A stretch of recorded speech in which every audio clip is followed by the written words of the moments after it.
Is international democracy backsliding? Are previously stable democracies becoming unstable? Let's find out. What does it mean to backslide?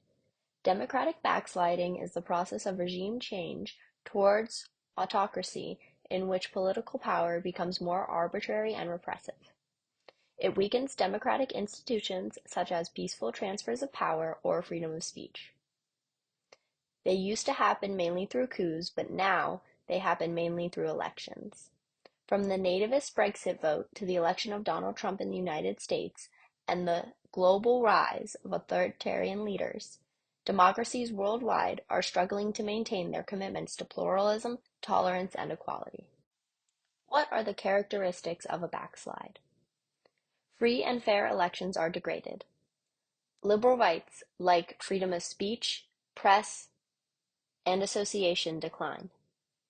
Rule of law is weakened, and an overemphasis on national security as a response to acts of terrorism or opposition appear.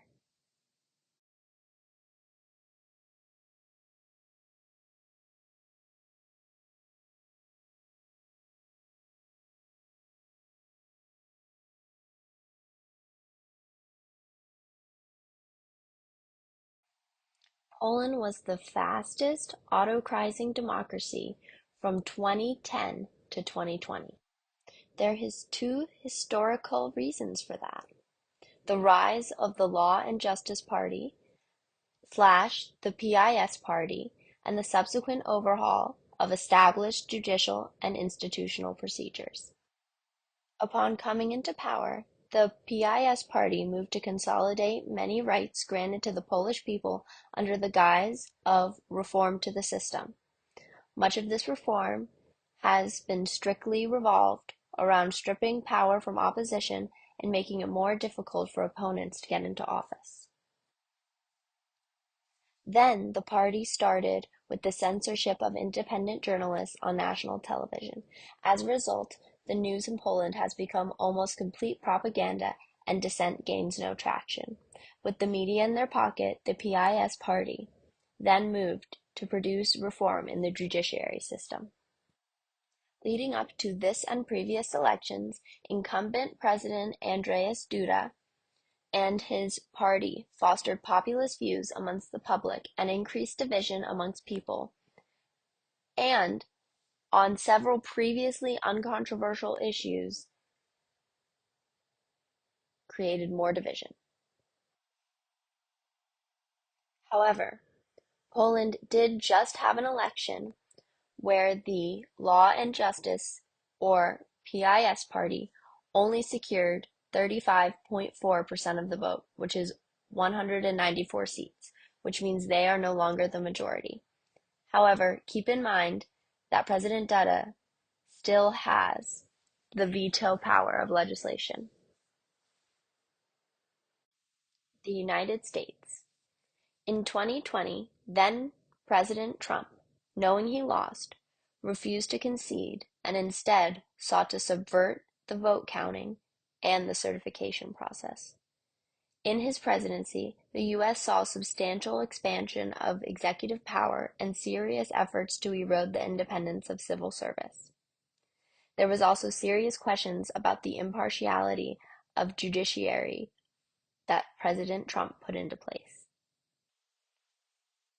However, gerrymandering had started the Democratic decline in the U.S.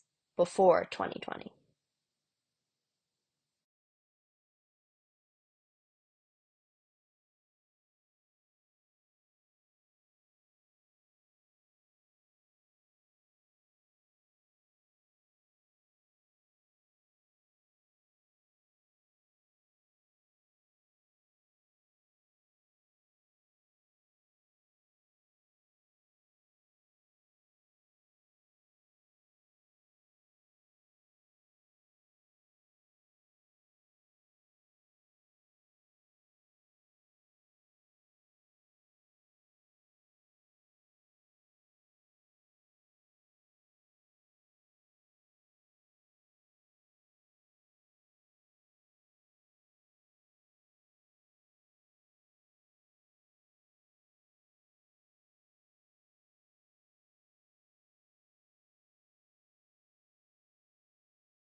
Thank you for watching my global issues presentation on the backsliding of democracy.